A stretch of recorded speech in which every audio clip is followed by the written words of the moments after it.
എപ്പോഴും റീമേക്ക് ചെയ്യുന്ന നമ്മളെ ഭായിമാര് ബാഹുബലി പ്രഭാസിനെ വെച്ച് ഒരു ടൈംലെസ് എപ്പിക് ആക്കാൻ നോക്കിയ ഒരു ബ്രഹ്മാണ്ട സംഭവമാണ് നമ്മൾ ആദിപുരുഷ് എന്ന് പറഞ്ഞത്. സാധാരണ രാമായണ കഥകളിൽ രാമൻ, ലക്ഷ്മണൻ, രാവണൻ അങ്ങനെയൊക്കെയാണല്ലോ കേട്ടിട്ടുള്ളത്. എന്നാൽ ഇവിടേക്ക് വരികയാണെങ്കിൽ രാവണന്റെ പേര് ലങ്കേഷ്, രാമന്റെ പേര് രാഘവ്, ലക്ഷ്മണന്റെ പേര് ശേഷ്, ഇങ്ങനെയൊക്കെയാണ്. ആദിപുരുഷിനെ ആദ്യം ഇൻട്രൊഡ്യൂസ് ചെയ്യുന്നത് രാവണൻ അഥവാ ലങ്കേശനെയാണ്. ഈ സാരി ഉടുത്ത് ചിരിച്ചുകൊണ്ട് നിൽക്കുന്ന ഈ മാമൻ ആരാണെന്ന് നിങ്ങൾക്ക് മനസ്സിലായോ? ഇത് നമ്മുടെ ബ്രഹ്മാവാണ്. നമ്മൾ കണ്ട ബ്രഹ്മാവ് ഇതല്ലേ? അപ്പൊ നമ്മുടെ ബ്രഹ്മാവ് ലങ്കേഷിന് വരം കൊടുത്തു. അങ്ങനെ ജന്മന ഫ്രീക്കനായ ലങ്കേഷ് ബ്രഹ്മാവിന്റെ കയ്യിൽ വരം കിട്ടിയതിനു ശേഷം ലങ്കേഷ് നടന്നു പോകുന്നതിനിടയിൽ ലങ്കേഷിന്റെ 10 തലകള് കോഴിക്കുഞ്ഞുങ്ങൾ ഇങ്ങനെ വിരിഞ്ഞിറങ്ങണ പോലെയാണ് പൊന്തിയായിരുന്നേ.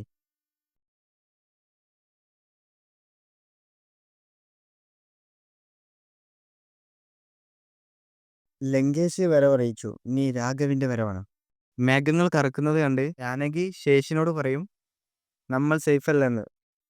അപ്പോൾ ശേഷി പറയും അത് വിഷയാക്കണ്ടെന്ന്. അപ്പോൾ ജാനകി ശേഷിനോട് പറയും എന്തോ പ്രശ്നമുണ്ടെന്ന്. പക്ഷെ ഞാൻ ഇപ്പോഴും പറയണ സജിയേട്ടാ, ഇവിടെ സേഫ് അല്ല. അപ്പോൾ ഒരു ദാരിദ്ര്യം പിടിച്ച ബോസ് റൈഡർ എത്തു. ജാനകിന്റെ പേടി മാറ്റാൻ വേണ്ടി ശേഷി രക്ഷാരേഖ വരക്കും. അത് നമ്മുടെ ലക്ഷ്മണരേഖ എന്നൊക്കെ പറയും. ഇതെന്താ സംഭവം എന്ന് ജാനകി ശേഷിനോട് ചോദിക്കുമ്പോൾ ശേഷി പറയും ഇത് രക്ഷാരേഖയാണെന്ന്. അത് കഴിഞ്ഞല്ല ജാനകിന്റെ എക്സ്പ്രഷൻ ആണ് ഈ കാണുന്നത്. എന്തിനാണ് ഇങ്ങനെ ഇളിക്കണതെന്ന് അറിയില്ല. ശേഷിനോട് ജാനകി പറയും എന്റെ ചേട്ടൻ പുറത്താണല്ലോ എന്ന്. ഗോസ്റ്റ് റൈഡിന്റെ ഗ്യാങ് ഇവരെ ആക്രമിക്കും. അപ്പൊ ചേട്ടൻ ഇനി ആക്രമിക്കുക എന്നുള്ളൊരു തോന്നലാണ് ജാനകിക്ക്. പിന്നെ ചേട്ടനെ പറ്റി ശേഷി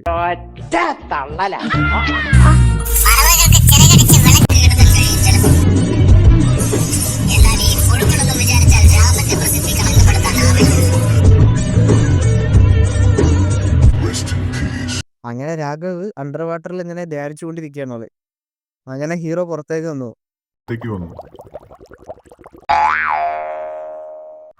ഇനി രാഘവന്റെ കുറച്ച് ജമ്പിങ് സീൻസ് കാണാം നമുക്ക്.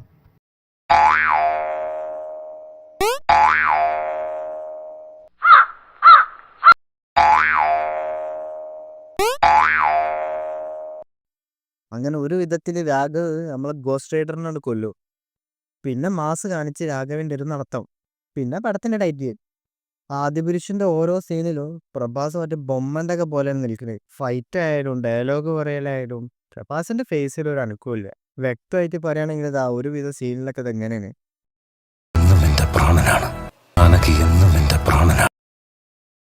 പിന്നെ ലങ്കയിലുള്ള ദൃശ്യമാണ് ഈ കാണിക്കുന്നത്. അവിടെ നമ്മുടെ ലങ്കേഷ് ഗിറ്റാറൊക്കെ വെച്ച് ഭജന നടത്തിക്കൊണ്ടിരിക്കുകയാണ്. ലങ്കേഷും ലങ്കേഷിന്റെ മുഖസാദൃശ്യമുള്ള പ്രതിമകളൊക്കെ പാടിക്കൊണ്ടിരിക്കുകയാണ്.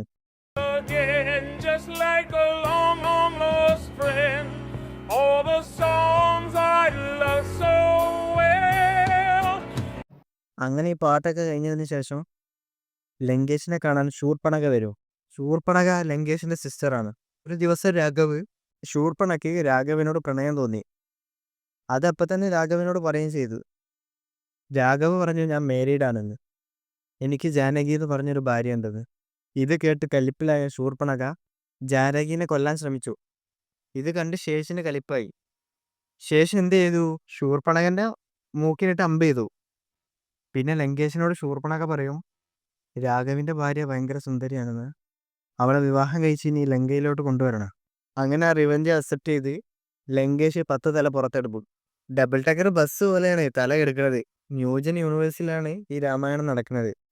അതുകൊണ്ട് ഇങ്ങനെയുള്ള സംഭവ വികാസങ്ങളൊക്കെ ഉണ്ടാവും. അതൊന്നും കാര്യമാക്കണ്ട. എന്റെ ആറ്റുകാൽ ഭാസ്കര, അങ്ങനെ ഒരു ദൈവം ഇല്ല. ഇത്തരം സന്ദർഭങ്ങളിൽ ഇല്ലാത്ത ദൈവത്തെ വരെ വിളിച്ചു പോകും.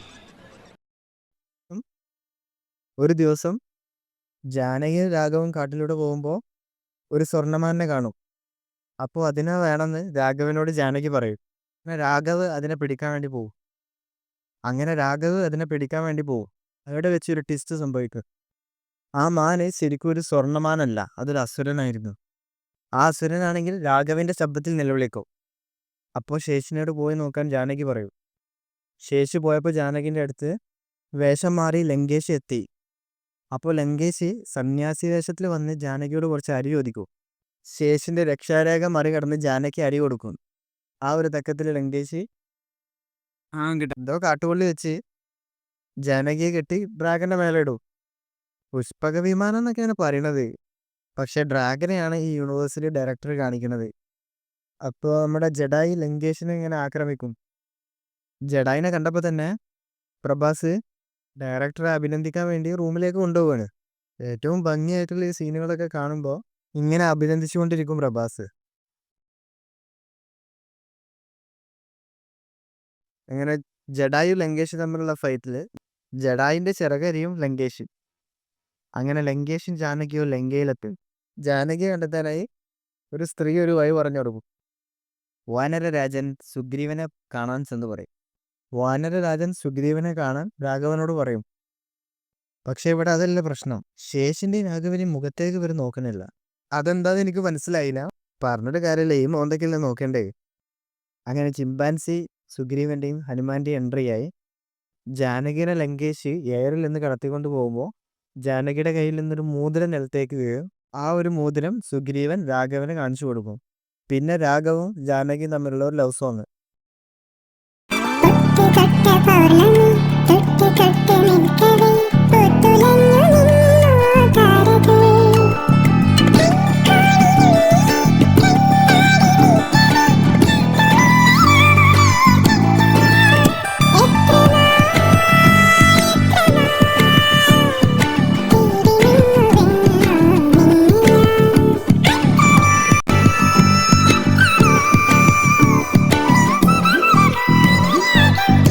ബാലിനെ കൊല്ലാൻ സുഗ്രീവന് വാക്ക് കൊടുക്കും രാഘവ്. അപ്പൊ രാഘവനെ നോക്കി സുഗ്രീവൻ ചിമ്പാൻസി എക്സ്പ്രഷൻ ഇടുന്നതാണ് ഈ കാണുന്നത്. രാഘവ് വാക്ക് വരച്ചു, ബാലിയെ കൊന്നു, സുഗ്രീവൻ ചിമ്പാൻസിയെ രാജാവാക്കി. ബജറംഗി ശക്തിയൊക്കെ മറന്നുപോയി.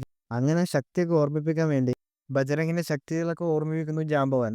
ബജറംഗ്, നിനക്ക് വായുവിന്റെ പവറുണ്ട്, നിനക്ക് പറന്ന് ലങ്കയിലേക്ക് എത്താൻ സാധിക്കും ബജറംഗ്.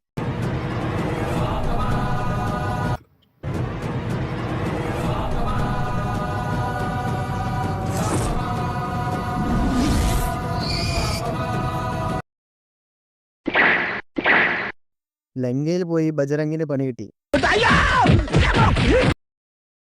ഇനി ലങ്കയിൽ ബജറംഗിന്റെ കുറച്ച് കലാപരിപാടികളുണ്ട്.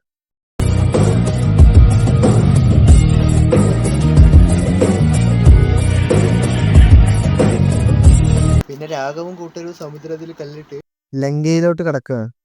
ഒരു അവഞ്ചേഴ്സ് റെഫറൻസ് ഉണ്ട് ഇതില്.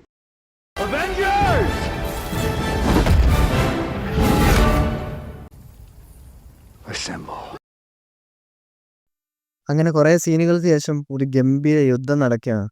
ലങ്കേഷും രാഘവും തമ്മിലുള്ള യുദ്ധം തുടങ്ങിക്കഴിഞ്ഞു. അങ്ങനെ രാഘവ് ലങ്കേഷിനെ കൊന്ന് ഈ അപരാധം ഇവിടെ കൊണ്ട് അവസാനിക്കുന്നു. രാമായണത്തെ ഇത്ര വികൃതമായി കാണിച്ച ഈ സിനിമയിൽ ഇനിയും കുറെ അപരാധ സീനുകളുണ്ട്. അതൊന്നും കാണാൻ എനിക്ക് വയ്യ. അപ്പൊ പടം തീർന്നു ഗൈസ്.